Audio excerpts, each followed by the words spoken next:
This is, we're planning, at the moment we're planning the kitchen.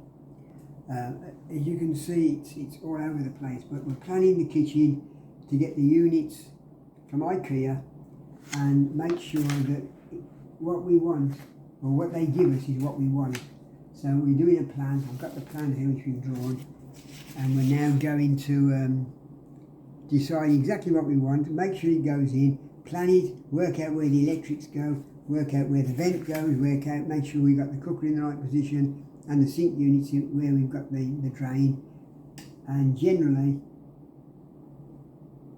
do a drawing and verify everything, and when we go up to IKEA next week we can discuss it with them and tell them this is what we want and leave them with the drawing. So at the moment we're sorting things out, but it's all in Japanese.